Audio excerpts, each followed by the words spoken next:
देखिए वे क्या करेंगी नहीं करेंगी, यदि अभी आप एक दूसरे के ऊपर जो कटाक्ष की उतनी भाषण में, तो ये बताइए कि जो इन लोग जो कर रहे हैं, किसी सीजीआई के ऊपर जूता फेंक रहे हैं, किसी को मार रहे हैं, एक आईएएस अफसर माने उस पर क्यों नहीं भाजपा के तारीफ क्यों कर रही थी?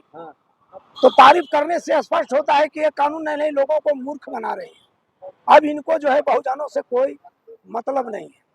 बहुजन का नेता है कौन? क्योंकि मैं देख रहा हूँ बामन मिश्रा भी कोई नहीं उनका करिश्मा दिख रहा है। चंद्रशेखर भी अभी कह रहे हैं कि उनका पूरा चेहरा नहीं यूपी में। तो कौन है बहुजनों की बात करने वाला? देखिए जो आपने बोले वामन मेश्राम जी जो है बहुजनों को जगाने का काम कर रहे हैं, नेता बनाने का काम नहीं, जगाने का काम कर रहे हैं। लेकिन चंद्रशेखर आजाद वास्तव में कहा जाए तो 500 जो 43-45 जो सांसद हैं उनमें सबसे सर्वश्रेष्ठ है।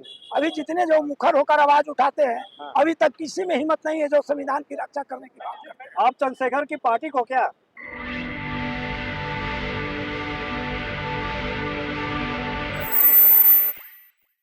जय भीम, मैं मेवालाल और आप देख रहे हैं बहुजन समय। साथियों, 9 अक्टूबर को मानवर काशीराम जी का परिनिर्वाण दिवस मनाया गया। पूरे देश में सभी पार्टी के लोग उनको श्रद्धांजलि दिए और उसी में बहुजन समाज पार्टी की मुखिया बहन मायावती जी ने लखनऊ में बहुत बड़ा शक्ति प्रदर्शन किया। लेकिन उस शक्ति प्रदर्शन में जो इतनी भीड़ आई है, बहुत लोग आलोचना कर रहे हैं कि बहन जी ने वहाँ एक गलती कर दी कि जो सरकार है, योगी सरकार को उनको धन्यवाद दिया जो वहाँ रख रखाव के लिए। तो उसी बात को समझने के लिए हमारे ये कार्यकर्ता है, ये आए थे आज प्रोटेस्ट में। उनसे समझूंगा कि आगे क्या समझ है। पूछिए। रैली कैसे रही आपको मायावती जी का? देखिए मायावती जी की रैली देखने से ऐसा महसूस हुआ कि इन्हें रैली जो है मनवादी ब्राह्मणवादियों के द्वारा बुलाया गया है। क्योंकि चंद्रशेखर भाई आजाद की जब रैली हुई थी, मैं दिल्ली में भी जंतर मंतर देखा हूँ और जगह, तो इनमें लोग काले और सांवले ज्यादातर होते हैं। लेकिन उन मायावती जी की रैली में ज्यादातर वैसे लोग जो थे जो इनके सदस्य नहीं थे, सिर्फ गमछा लेकर गुल्लू खड़े थे लगड़ी लपेट कर। नहीं, मायावती के जो रैली थी, भीड़ थी, वो भाड़े की थी या वो सब अपने पैसे से आए थे? जैसे वे पैसे से आए, भीड़ से आए, लेकिन भीड़ को बुलाई गई रैली थी। उत्सुकता के आधार पर रैली वह नहीं थी। और दूसरी बात है कि मानवर काशीराम जी का जो था उस एवज पर भी लोग जो आए थे। तो क्या वो भीड़ में आपको बहुजन दिखा कि सर्जन दिखा? कौन सी भीड़ थी?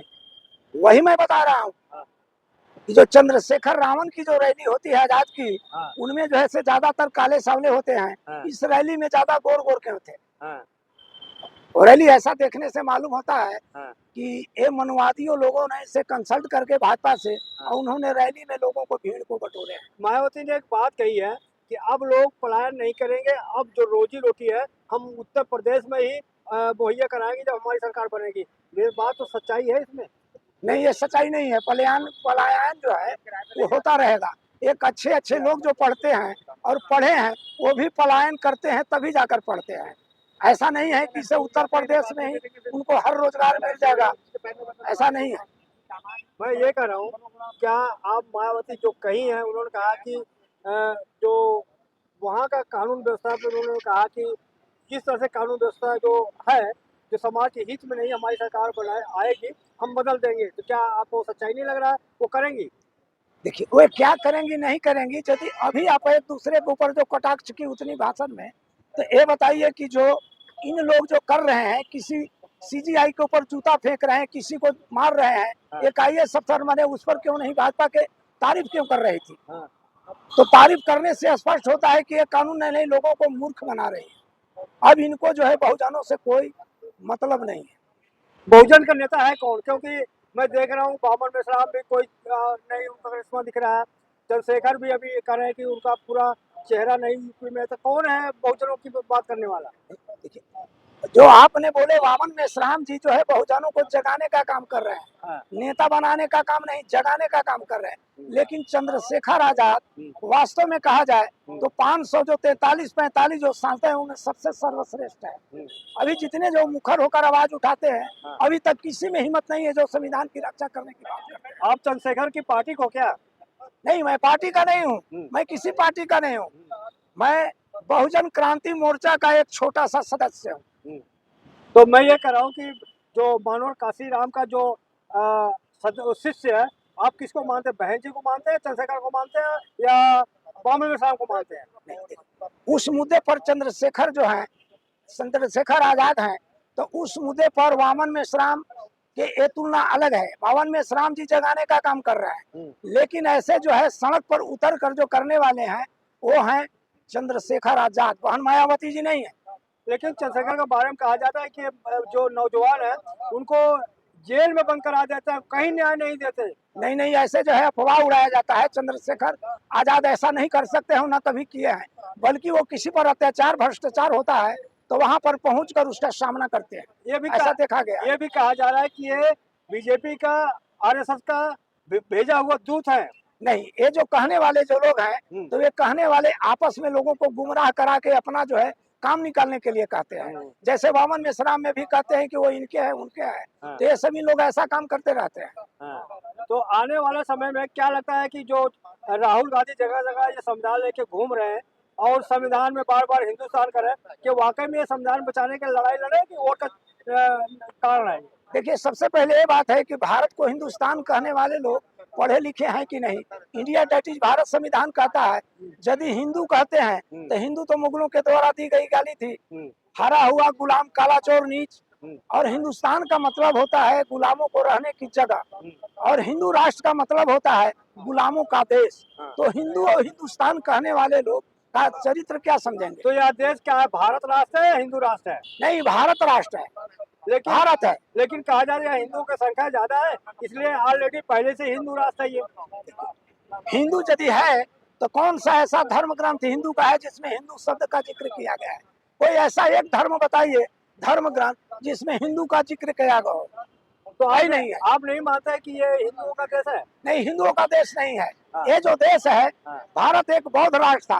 भारत की धरती पर कोई महिला अभी तक कोई अपनी कोख से जन्म नहीं बेटा बेटी को दिया है, जो दूसरे देशों में जाकर यह नहीं कहे कि मैं बुद्धा के देश से आया हूँ, बुद्ध की धरती से आया हूँ। अच्छा, आप संविधान को कितना पढ़े हैं हमें नहीं पता, लेकिन आप बताइए अगर जानकारी हो, क्या संविधान में इजाजत देते कोई भी सरकार आती है तो सरकार का तो कोई धर्म नहीं होती, लेकिन वर्तमान सरकार हिंदू धर्म जो है उसको ज्यादा महत्व दे रहे, बाकी धर्म को कम।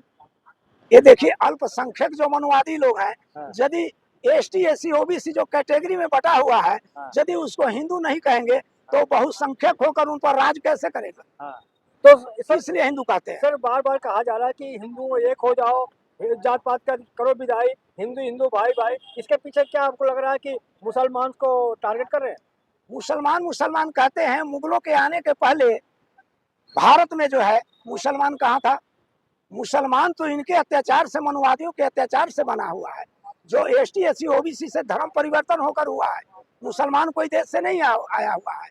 मुसलमान का DNA और ST SC OBC का DNA, महिलाओं का DNA तो सारे एक है। लेकिन ये लोग कहते हैं कि अगर मुसलमानों का DNA चेक किया जाए, उसका इतिहास जांचा जाए, तो पहले खोते खोते इनके दादा बाबा परपाजा जो होंगे हिंदू निकलेंगे। वो हिंदू ही है। मुगल काल में जब मनु स्मृति जब ये लोग चला रहे थे मनुवादी, और मुगल काल में उन लोग मुस्लिम धर्म चला रहा था, तो मुस्लिम धर्म में पढ़ने लिखने, संपत्ति रखने का अधिकार था, और मनु स्मृति में संपत्ति रखने का अधिकार नहीं था, पढ़ने लिखने का नहीं अधिकार था। तो इनको मनवादियों के अत्याचार से उब कर ST SC OBC के लोग जो मुस्लिम बन गए, मुस्लिम धर्म को स्वीकार किया। सर, मैं आपसे लास्ट कर रहा हूँ, क्या पहले राम आए या बुद्ध आए? नहीं, बुद्ध आए। यदि राम पहले आए तो वाल्मीकि रामायण लिखे तो उसमें बुद्ध के 16 बार जिक्र कैसे किया गया? गाली तक भी दिया गया, कैसे ऐसे हो गया? पहले बुद्ध आए। पहले बुद्ध, कोई प्रमाण है आपके पास? बुद्ध जो है उनका जो है से प्रमाण पत्र, जितने भी धर्म शास्त्र है वो प्रमाण पत्र है। रामायण तो खुद जो है कह रहे बुद्ध मिथ्या है, झूठा है। देखिए, वो कहने के लिए तो कुछ भी कहेंगे, इसलिए कि भारत के लोगों को इतना शिक्षित रखे हुए हैं कि वे हर चीज को समझ नहीं पाते हैं, इसलिए वो उसको जो है मिथ्या मिथ्या शब्द कहते हैं। अच्छा, आपको मालूम है कि जितने यहाँ मठ है या धर्मशाला जगह जगह, कहते हैं कि वहाँ पर खोदा जाए, देखा जाए तो बुद्ध निकलते हैं। अशोक सम्राट जब कलिंग का युद्ध जीत कर आए थे और भारत को बौद्धमय बनाए थे, और इसके बाद में सोने की चिड़िया बनाए, तो भारत में 84,000 बौद्ध स्तूप बनाए थे। बद्री धाम, केदार धाम, ये सब जितने जो नाथ हैं, ये सारे के सारे जो है आपको बौद्ध स्तूप है।